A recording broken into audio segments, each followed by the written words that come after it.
आपके साथ रंजना रावत और हमारे साथ जाने माने ज्योतिषाचार्य डॉक्टर अरविंद त्रिपाठी जी हमारे स्टूडियो में मौजूद है। गुरु जी, आपका बहुत बहुत स्वागत है हमारे इस खास कार्यक्रम। नमस्कार, थैंक यू। जैसे कि आप सभी को पता है कि साल 2023 में 4 ग्रहण लगने थे, जिनमें से सबसे आखिरी चंद्र ग्रहण आज लगने जा रहा है और यह ग्रहण साल का आखिरी चंद्र ग्रहण होगा। चंद्र ग्रहण के दौरान क्या करें, क्या ना करें, किन राशियों के लिए ये ग्रहण शुभकारी होगा, गुरु जी हमारे साथ मौजूद है और सभी सवालों के जवाब देंगे। तो गुरु जी, कार्यक्रम की शुरुआत करेंगे और सबसे पहले आप बताइए कि चंद्र ग्रहण की टाइमिंग क्या है और क्या ये भारत में दिखेगा? जी देखिए रंजना, यह जो चंद्र ग्रहण है बड़ा महत्वपूर्ण है और यह चंद्र ग्रहण भारत में रात्रि 1:06 पर यानी 28 की रात यानी 29 तारीख को दिखेगा और 1:06 से प्रारंभ होगा और 2:22 पर समाप्त होगा। और यह भारत के साथ साथ ये कई अन्य देशों में भी लगेगा और भारत में दिखने की जो अवधि होगी वह 1 घंटा 16 मिनट की होगी।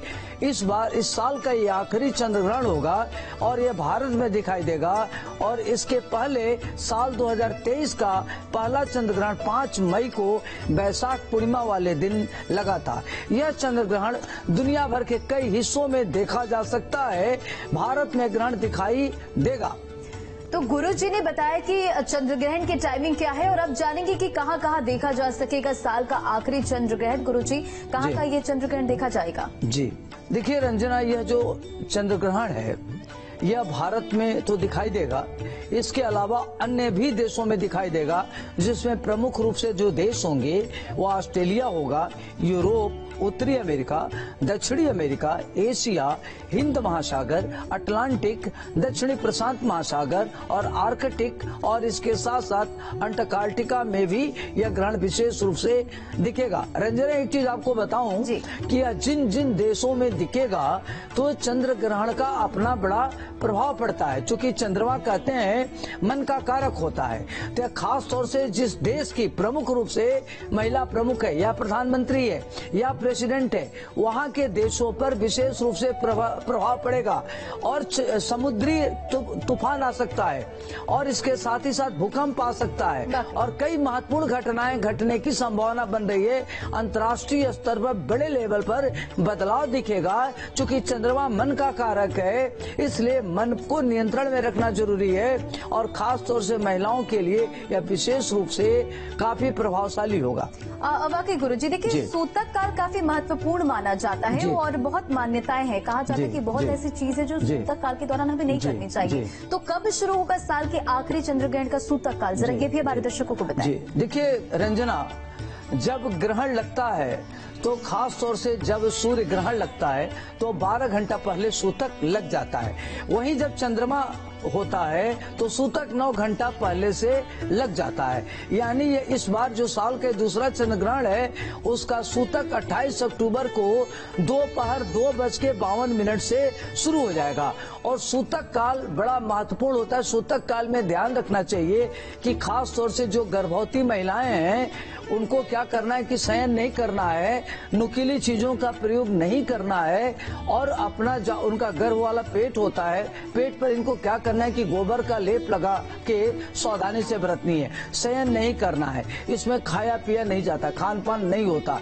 तो सूतक काल में बहुत सारी चीजों की आवश्यकता होती है। अगर उसका ध्यान रखा जाए तो आप ग्रहण काल को अपने अशुभ को शुभ में कन्वर्ट कर सकते हैं। दूसरी बात हम आपको ये बताएंगे कि ग्रहण काल में अगर किसी की कुंडली में चंद्रमा के साथ केतु है या चंद्रमा के साथ राहु है तो इसको ग्रहण काल बोलते हैं। तो ग्रहण काल में ओम सोम सोमाय नमः, ओम श्रीये नमः, ओम चंद्रमसे नमः, ओम नमः शिवाय, ओम भूर्भुवः स्वः तत्सवितुर्वरेण्यं भर्गो देवस्य धीमहि धियो यो नः प्रचोदयात्, इन सब मंत्रों का जप करने से ग्रहण काल को आप शुभ कर सकते हैं। ग्रहण काल केवल अशुभ ही नहीं होता, ग्रहण काल बड़ा महत्वपूर्ण होता है। कहते हैं कि ग्रहण किसी चीज को ग्रहण करना, तो अगर इस ग्रहण काल में जो भी आप चीजें करते हैं, दान कर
सब्जी नहीं काटना चाहिए और ध्यान रखना चाहिए कि उस दौरान उनको राम नाम जपना चाहिए, हरे राम हरे कृष्ण कृष्ण कृष्ण हरे हरे मंत्रों का जप करना चाहिए। और जैसे ब्लेड है, कैंची है, सुई है इत्यादि सब चीजों का प्रयोग नहीं करना चाहिए। और ग्रहण के दौरान खाने पीने से बचना चाहिए। यदि कुछ खाते भी हैं तो उसे ग्रहण के सूतक काल के पहले, शुरू होने के पहले कर लें। और ध्यान रखें कि जो भोजन उनको लेना है, जो खाना है, उसमें तुलसी का पत्ता जरूर डाल लें। और ये भी ध्यान रखना है कि तुलसी का पत्ता सूतक के पहले तोड़ ले, सूतक काल में नहीं तोड़ना चाहिए। और जैसे ग्रहण काल समाप्त हो जाता है तो फिर नहा धो करके उनको अपने राशियों के हिसाब से दान करना चाहिए। घरों को धोना चाहिए और अपने इष्ट की आराधना करना चाहिए। नमक के पानी से वो लगाना चाहिए, पोछा लगाना चाहिए ताकि घर पवित्र हो जाए। तो ये ध्यान रखें। और इस दिन ये ध्यान रखना चाहिए कि चूंकि चंद्रमा मन का कारक है तो व्यक्ति के अंदर गुस्सा आती है, इरिटेशन होता है, तो गुस्सा इत्यादि से बचना चाहिए। जी वाकई गुरुजी, देखिए आपने अभी जिक्र किया था कि चंद्र ग्रहण के दौरान भगवान का नाम ले, मंत्र का जाप करे, तो चंद्र ग्रहण के दौरान किस मंत्र का जाप करना चाहिए वो भी बताएं। जी देखिए रंजना, यह चूंकि चंद्रमा खास तौर से जो देवाधिदेव महादेव हैं उनके सिर पर रहते हैं, तो चंद्रमा के ऊपर लग रहा है, तो अगर ओम नमः शिवाय मंत्र का जप किया जाए तो बहुत अच्छा रहता है। ओम सोम सोमाय नमः इस मंत्र का जप करे, ओम श्रीम श्रीये नमः इस मंत्र का जप करे, गायत्री उपासना करे, महामृत्युंजय मंत्र का जप करे, तो यह ग्रहण उनका शुभ में बदल जाता है। और ग्रहण काल में मंत्रों की आप सिद्धि कर सकते हैं। जो धनार्थी, जो धन की इच्छा रखने वाले लोग हैं, वो वैभव लक्ष्मी के मंत्र का एक माला जप करे, माँ लक्ष्मी की कृपा उनके ऊपर बनी रहेगी। और कम से कम ओम श्रीम ह्रीम क्लीम श्रीम सिद्ध लक्ष्मी नमः इस मंत्र का जप करना चाहिए ग्रहण के दौरान। अगर किसी के ऊपर लगता है कि कोई तंत्र मंत्र किया है, उसको परेशानी हो रही है, तो आप कम से कम बंगलामुखी मंत्र का भी जप कर सकते हैं। इससे आपके शत्रुओं से मुक्ति मिलेगी। मंत्र है कि ओम ह्रीम बंगलामुखी सर्व दुष्ट नाम वाचम मुखम पदम अस्तंभय। इस तरीके से चंद्र ग्रहण के दौरान आप चंद्रदेव के मंत्रों का भी जप कर सकते हैं, जैसे ओम सोम सोमाय नमः, ओम श्रीये नमः, ओम श्रीम श्रीम चंद्रमसे नमः, ओम चंद्रमसे नमः। इन सब मंत्रों का जप कर सकते हैं। और जब चंद्र ग्रहण लगता है तो खास तौर से इसमें अगर देवाधिदेव महादेव की आराधना किया जाए तो आपके सभी कष्टों का निवारण होता है। एक चीज का और ध्यान रखना चाहिए रंजना कि जैसे मान लीजिए कि कोई व्यक्ति है पूजा करता है, उसको पूजा का फल नहीं मिलता, धन कमाता है, धन उसको नहीं मिलता, और कोई भी प्रतियोगी परीक्षा देता उसको सफलता नहीं मिलती।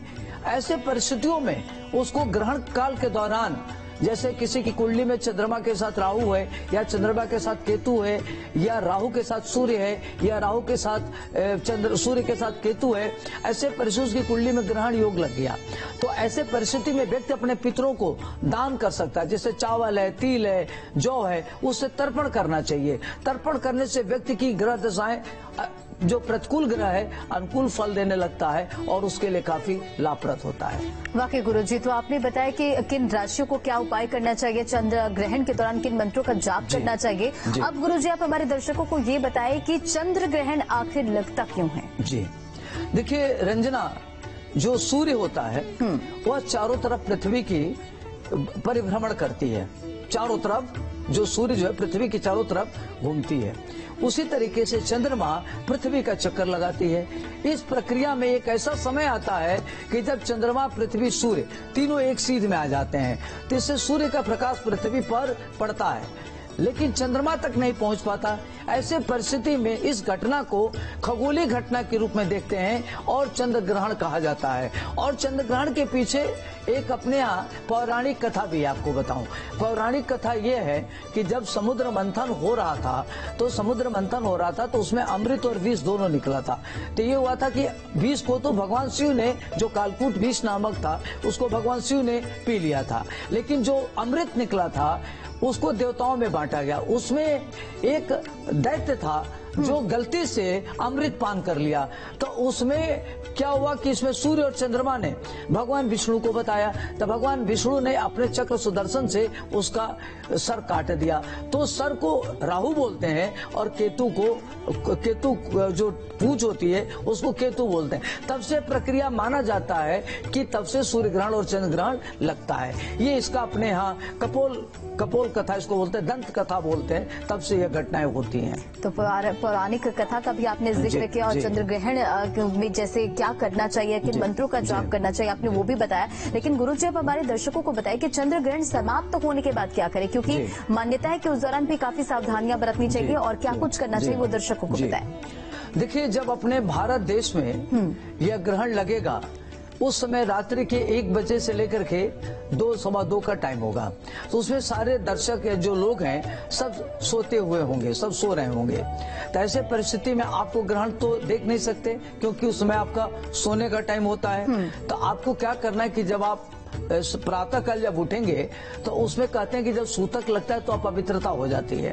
तो ऐसे परिस्थिति में प्रातः काल उठने के बाद दैनिक क्रिया करें और दैनिक क्रिया करने के बाद साफ स्वच्छ कपड़ा पहने और जो कपड़े आपने पहना उस कपड़े को धुल लें और घर की गंगा जल से धुलाई करें, उसमें नमक के पानी से पोछा लगावें और अपने राशि के हिसाब से इसमें चूंकि ग्रहण चंद्रमा पर लग रहा है तो सफेद वस्तुओं का दान करना चाहिए। चांदी का दान करें, आटा का दान करें, दूध का दान करें, दही का दान करें और नहाने के बाद क्या करें कि वो दान किसी मंदिर में दे दें और क्या करें कि भगवत भजन करें, ओम नमः शिवाय मंत्र का जप करें, ओम भूर्भुवः स्वः तत्सवितुर्वरेण्यं भर्गो देवस्य धीमहि धियो यो न प्रचोदयात्, इस मंत्र का जप करें। और जप करते हुए आप भगवान से प्रार्थना करें कि हे भगवान शिव, हे भगवान भोलेनाथ, जिस तरीके से आपने चंद्रमा को अपने सिर पर धारण किया हुआ है उसी तरीके से हमारे कष्टों को आप ले लें, हमें सुख दें, समृद्धि दें, ऐश्वर्य दें और हमारे जीवन में हमको मोक्ष प्रदान करें और हमारे सारे दुखों को हर लें, मेरे ऊपर आपकी कृपा बरसे। या कहते हुए दान दें, गरीबों को दान करें और ओम नमः शिवाय या ओम श्राम श्रीम श्रोम चंद्रमा से नमः इस मंत्र का जप करें। नहीं आ रहा है तो ओम चंद्रमा से नमः इस मंत्र का जप करें। आप ये भी नहीं कर पा रहे हैं तो भगवान शिव का मंत्रों का जप करें, ओम नमः शिवाय मंत्र का जप करें। चाहे नमः शिवाय मंत्रों का जप करना आपके लिए बेहतर होगा। सफेद वस्त्र दान करें, लोगों को दूध, दही, घी, सफेद वस्तु या दूध से बनी मिठाई दान करना आपके लिए लाभप्रद रहेगा। फिर जब घर में खाना बनता है तो खाने का प्रथम ग्रास अपने हाथ से गाय को रोटी, गुड़ या जो भोजन होता है उसको खिलाइए, आपके लिए बहुत ही अच्छा रहेगा।